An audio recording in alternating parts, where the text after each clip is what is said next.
I straightened my tie, checking one last time that my presentation materials were perfect. Tonight's family dinner at my sister Rebecca's mansion was more than just a gathering. It was my chance to finally prove myself. After years of working in silence, making strategic investments through my company, Griffin Capital, I was ready to pitch my biggest venture yet. I just needed backing from Monarch Bank, where my brother-in-law, Marcus Williams, served as executive vice president. The irony wasn't lost on me. 10 years ago, Marcus had been the one to deny my first business loan, calling my ideas childish fantasies. Now, he paraded around at every family function, reminding everyone how he'd saved my sister from her struggling family by marrying her. James. Rebecca greeted me at the door, air-kissing my cheek. My little sister had changed since marrying into the Williams banking dynasty. The warm girl who used to defend me against school bullies was now more interested in social climbing than family loyalty. "You're looking professional," she said, eyeing my off-the-rack suit with barely concealed disappointment. Marcus just got back from Milan. Wait till you see his new Italian suits. The dining room was a monument to new money trying to look old: crystal chandeliers, antique furniture, and what I suspected were reproduction paintings pretending to be originals. Marcus sat at the head of the table like a king holding court. "James, the small business genius graces us with his presence," Marcus called out, drawing laughs from the other guests, all bank executives and their wives. "Still running that little investment firm of yours?" "What was it called?" "Pigeon Capital." "Griffin Capital," I corrected quietly, setting up my laptop. "And actually, that's what I wanted to discuss.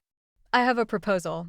"Oh, God, not another one of your proposals," Marcus groaned dramatically.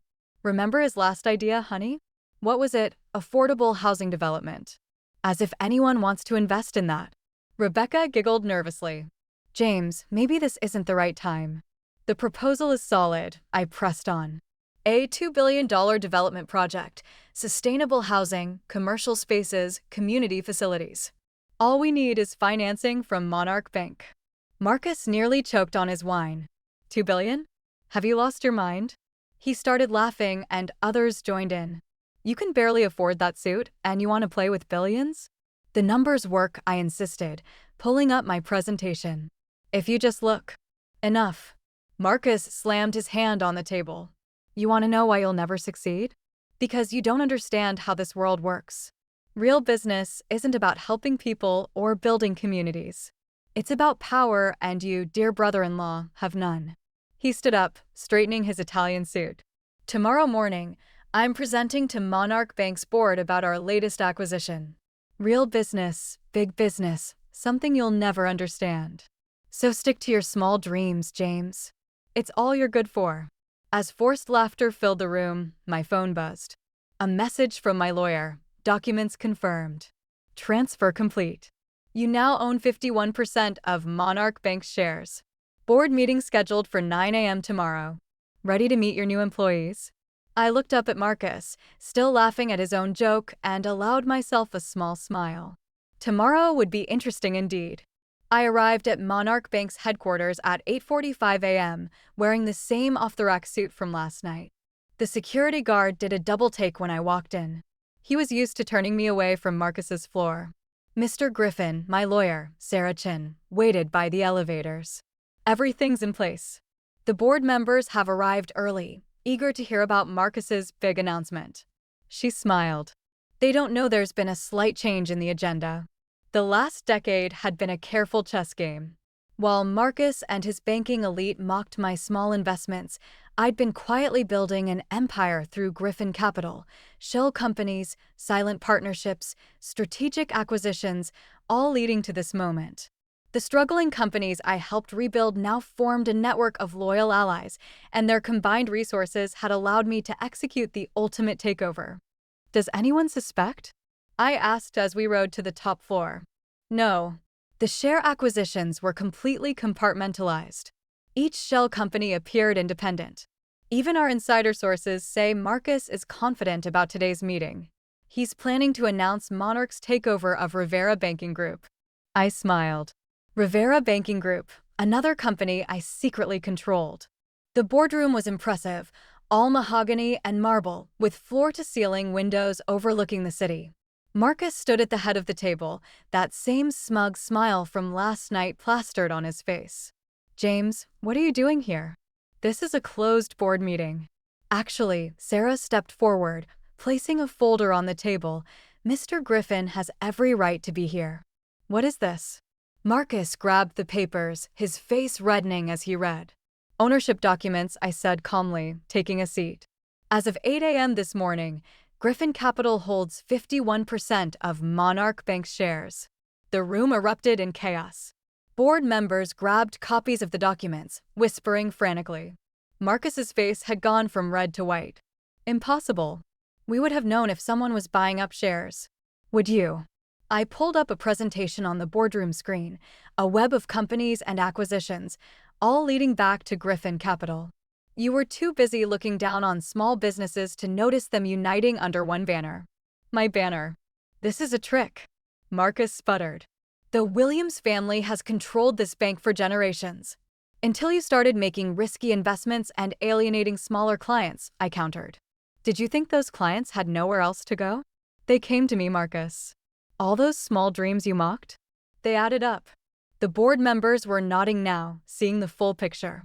Marcus had been bleeding the bank with his aggressive expansion plans, while I'd been building a sustainable network of loyal customers and solid investments. "You can't do this," he whispered. "Rebecca's your sister," he added, almost pleading. "Yes, she is. And maybe now she'll remember what that means." I stood up, straightening my off-the-rack suit. "By the way, your Rivera Banking Group takeover announcement? That won't be necessary. They already answered to me." The boardroom doors opened, and Rebecca burst in, her face streaked with tears. "Marcus, what's happening? Why is our account frozen?" About that, I turned to my sister. "We need to discuss some irregularities in Marcus's personal trading accounts." Significant irregularities. Marcus collapsed into his chair, his Italian suit suddenly looking like the costume it always was. "All those years," he breathed, "you were playing us." "No, Marcus. I was just doing business. Real business, something you never understood." The next few weeks were a whirlwind of audits, meetings, and revelations. What started as a takeover quickly turned into a scandal as our forensic accountants uncovered years of Marcus's financial misconduct, unauthorized trades, inflated assets, and personal expenses disguised as business costs. The prestigious Williams banking dynasty was built on a foundation of sand. I sat in my new office, formerly Marcus's, reviewing the latest audit reports when Rebecca stormed in. "How could you do this to us?" she demanded, slamming her hands on my desk. "Do you know what people are saying? Our friends won't even take my calls." "Your friends?" I looked up at my sister. "Or your husband's friends? What's the difference?" Marcus gave me everything: a perfect life, status, respect. Respect? I stood up, walking to the floor-to-ceiling windows. "Let me show you something." I pulled up security footage from last month's board meeting. "Watch how your husband treated his employees, the ones who weren't important enough." Rebecca's face fell as she watched Marcus berating a junior analyst, mocking an elderly board member, dismissing valid concerns about predatory lending practices.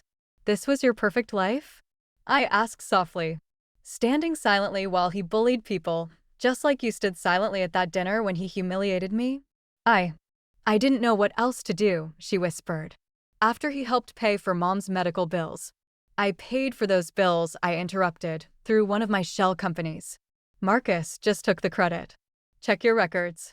Rebecca sank into a chair, her designer handbag sliding to the floor. "Why didn't you tell me? Would you have believed me, the brother with small dreams?" The intercom buzzed. "Mr. Griffin, the FBI agents are here about Mr. Williams's trading violations." Rebecca's head snapped up. "FBI? James, please, he's still my husband. And you're still my sister." I sat beside her. "That's why I've arranged for immunity in exchange for his cooperation. He'll face penalties and fines, but no jail time. The Williams family legacy might be over, but you won't have to see your husband in handcuffs." "Why?" she asked, tears streaming down her face. "Why show mercy after everything he did?" I handed her a framed photo I kept in my desk, Us as kids, her standing up to bullies who were picking on her nerdy big brother. Because a long time ago, someone taught me that real strength isn't about having power. It's about how you use it. As Rebecca broke down crying, my phone buzzed with a message from the board. Marcus had agreed to resign. His last act would be to sign over his remaining shares. The Williams banking dynasty was officially over, but maybe, just maybe, the Griffin siblings could start healing. 1 year later, the sign on the building read Griffin and Partners Financial Group, a merger of Monarch Bank with my other companies. The marble and mahogany remained, but the atmosphere had changed completely. Junior employees no longer flinched when executives walked by, and the boardroom hosted regular meetings with small business owners and community leaders. I was reviewing a microlending proposal when my assistant announced an unexpected visitor. Marcus. He looked different, humbler, in his department store suit, the arrogance gone from his stance. The immunity deal had saved him from prison, but his reputation in banking was finished. Most of his so-called friends had abandoned him the moment his empire crumbled. James, he nodded, standing awkwardly by the door. I came to sign the final paperwork. The divorce settlement. Rebecca told me, I replied, gesturing for him to sit. She said you're moving to Chicago. Small consulting firm. Very small, he attempted a weak smile. Ironic, right? All those dreams I mocked, turns out they weren't so small after all. No, they weren't. He placed a folder on my desk, the last of his Monarch Bank shares being transferred as part of the divorce settlement. You know what the worst part is? He said quietly. Not losing the money or the status. It's realizing that I had a chance to be part of something meaningful, your vision for ethical banking, community development. I could have been your ally instead of your enemy.